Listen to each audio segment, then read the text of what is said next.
Excuse me, no paparazzi please. Go away, excuse me. Hey, stop it, stop!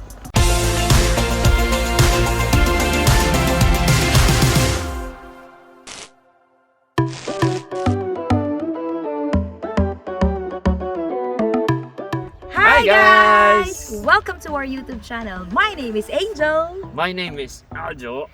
My name is Heaven. And we are the team Zulueta! If you're just new to our channel, don't forget to Like, Subscribe. and hit the notification bell for Future videos. Alrighty. No. So for today's vlog, we will become a supermodel for a day. Oh yes, we will be transformed into a transformer. Parang ito ulit yung suot ko nung nag-transform din ako ng hair. Julit tayo na suot. Ay, gano'n talaga. Wala pa tayo sponsor ng wardrobe. Oo. Okay, so we will be collaborating with one of Melbourne's finest makeup artist lang naman. Kasi hindi nga tayo mahilig mag-makeup. So ngayon, mag-makeup tayo for free. Charot, doon lang pala sa libre. Mag-makeup tayo. Si ate, bibigyan na tayo ng short tutorial on how this kind of beauty will become beautiful. Beautifuler. Yes. So, are you excited on our transformation? Let's do this! Hey guys! So yan, sinabi natin kanina na magkakaroon tayong transformation. And we have invited one of the most finest makeup artists in Melbourne. Let us all welcome Ate Blezel!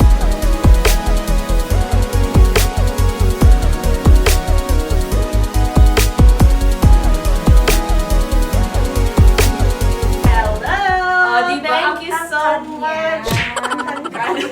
Parang may barf dito sa kanya. Thank you so much, Team Zulueta, for having me. It's actually my first time to be in a collaboration like this with other videographers and Aussie artists here dito sa Melbourne. So, ano gagawin natin ngayon? Ngayon po, ako ay inyong papagandahin. Yes. Yun ang challenge nyo. Pressure? Challenging talaga yun. Tingnan natin kung matatransform niya pa kung mukhang ito.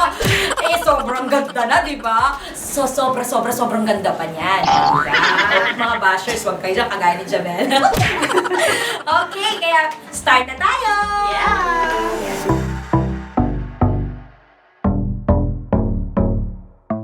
Ay, ganda ka na, di ba? Ito na. Transform daw. So, uupo daw ako dito sa high chair. Parang baby. Kasi ang high, ito ba? Napakataas naman, oh. Direct! Direct cut! Ayan. So, ayan na po siya. Nagsa-start na daw kami. Ayan, syempre. Yes. So, before we will start our lesson for today. So, ate, ano yung mga precautionary measures na ina-apply mo dito sa iyong studio? Ayan, syempre, bago ka mag-makeup sa iyong mga clients. Okay, so this morning lang I had 2 clients before them. So yung ginawa ko, I set aside yung mga brushes na ginamit ko na. So I never use brushes na same Na sa ulit. yes, na uulit. And then what I do is I also sanitize with some wipes and then yung alcohol, napaka-importante yan. Then I just washed my hands, of course, with antibacterial. And then this one, this area talaga, I always spray it with alcohol din. So, alam nila na when I do the makeup, they're safe. Yes. Alright? Kasi safety is our priority. Yeah, exactly. So, ayan. So, ate Gim, anong ating peg? Okay, so kumuha ka ng peg sa yung idol ko talaga, si Catherine. Catherine Bernados. It's more of a natural look, pero smoky eyes and then bronzy yung dating. So alam mo naman, di ba, yung skin ni Catherine is so ang ganda ng skin. Parang ako lang, guys.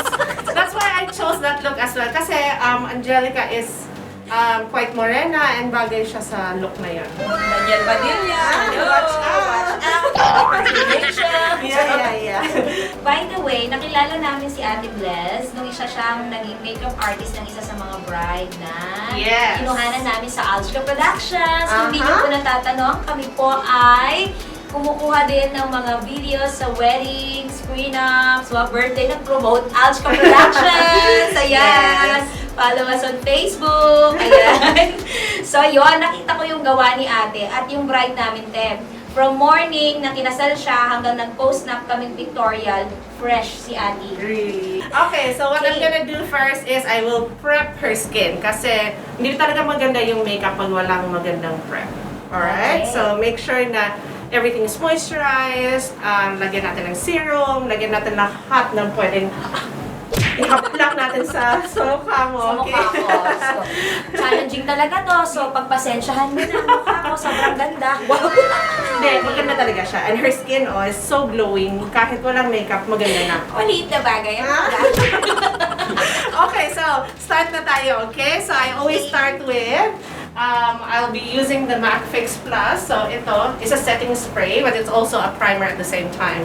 So kahit ilagay mo din siya after makeup, it's very good. Yeah. Alright, so I'll spray. Yeah, alam ko. Close your eyes, please. So I'll make sure na parang wet talaga siya. Sorry. So meron siyang glycerin na cucumber extract. So it's very good for, you know, calming down the skin. And then it also is giving you that dewy effect. Alright? So Basang-basa sa ulo. okay, so I will be using a brush. You can use your hands, or I'll just use the brush. Para pang hygienic purposes lang din. Kahit nag-alcohol ako ngayon, pero di ba? Maganda pa rin pag ano na. Kasi they said na setting spray daw, you always have, it's always good na ano mo siya sa face. I-massage mo talaga siya sa face. Alright? And then after that one, I will be using a serum. So this one is from Laneige. This is a Korean product. Yeah, I got this from Sephora. And then I just used my hands. Like that. Nalagay ko lang siya sa whole face. And then I use my hands. Napansin mo yung mga makeup na sobrang ganda? The reason is, maganda yung prepping ng skin. So, preparation is the key. Yes, exactly. And then hindi siya, yun bang... Nagbubuo-buo, ganun. Yes, May mga ganun oo. after effect yung buo-buo yung makeup nila. Yes. So, magpa-foundation na tayo. So, what I usually do is, para akong nagpa-painting. Oh. So, normally, I always check on the client's neck. And then yung dito. Kasi ibabagay ko siya. Pero, normally, yung face yung mas maputi. Normally sa Normally, iba sa akin. Yung face ko kayo eh. So, hindi tayo normal friends. Ito yung dito natin. Pero yung nakikita ko, mas morena ang face ni ano ba yung Angel po. Angel, Yun na naman. Oo. Halo. Pero dito mas maputi. The reason why is she might be working in Under the sun. Hindi. She might be working yung parang indoor all the time. Oh, yeah. This must not exposed. No, not Yes. at all. Like, to my husband lang siya na-expose. Charot.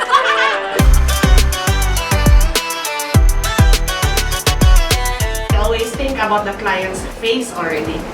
Sinastudy ko yun. Nanghihinga ako ng Tayo selfie. naghihigay ng picture, di ba? Yes, without makeup. Kasi I want to see the skin tone, the skin undertone, yung mga ganun.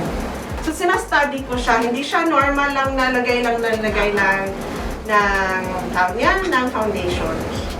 And then that's the good thing about being a MAC artist before. Kasi yung training namin, So, galing ka pala doon. Yes, MAC Philippines, MAC Cebu.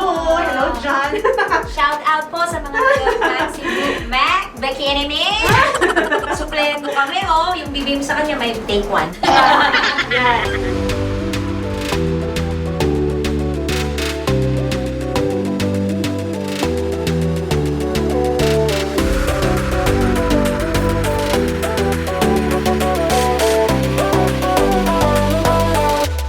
Grabe, galing. Parang nag-paint ka lang talaga. Ganyan lang siya ng ganyan, oh. Add lang siya ng add. Kung ano lang pinagpapatong niya sa aking fest, pero Yes. ka na. Yeah, so what I'm using is a brow soap. Bubula ko to. Joke. Soap siya. Brow soap. Parang siyang wax for the kilay. Para sa mga droopy kilay, yung parang bumababa yung hair. tumataas siya. Ah. And then, ito yung ginagamit niya, no? Ano yan? Christine... Yung kapatid ni Aramina. Reyes. Christine Reyes. Oh, ginagamit nito. Most of the artista ngayon, they always use this one. Hindi na kayo nagdo-drawing. Ay, iba na pala. No more drawing.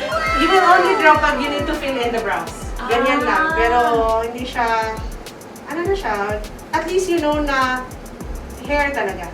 Yes. Oo. Anong tawag ulit dyan natin? Brow soap. Brow soap. So, tingnan mo yun ha, I'll give you mirror. Ay, oo. Parang ano na siya. True. Oh, di ba? I like that. Parang I gusto ko know. niyan. Bili ako kahit di ako marunong. Yes, kasi it's very easy to use.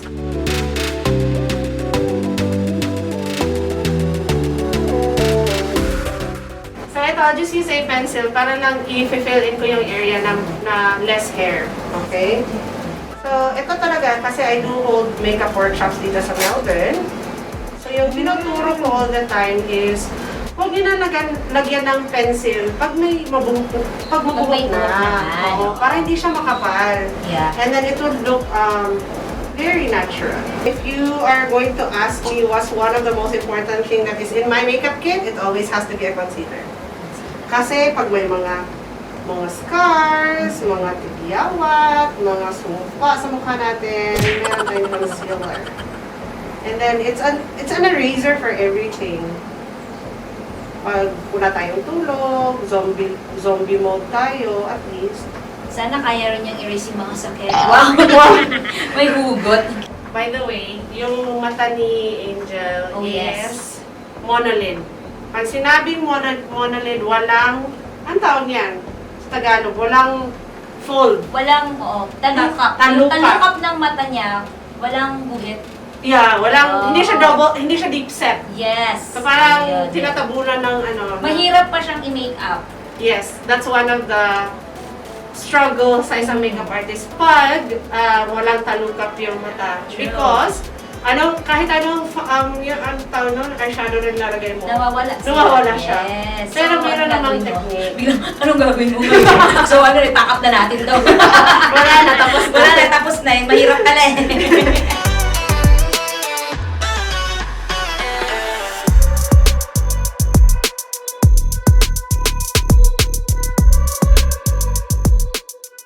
Tamos, diba? O umilag ka ng konti, baka matusok ka ng ilong mo. Sobrang tangos. Sige, look down na ulit. Tapos pala nadikit na pati yung mata ko, hindi ko na ma-open. Nag-glue pati yung mata ko. Oo, parang ganyan. Ganda. Oh my gosh. Is this me? Ito talaga yung look pag may lashes. Oh my gosh. Bakla! Tingnan mo ko! Ang ganda ko! Nananawagan ako sa nanay ko. Alam niyo ba to? Okay, lalagyan lang natin a little bit of gold yung mata. So, ito na po yung pamutal. Yes, that's the thing. Good. Go! Up! Pwede ko ito isang mamaya.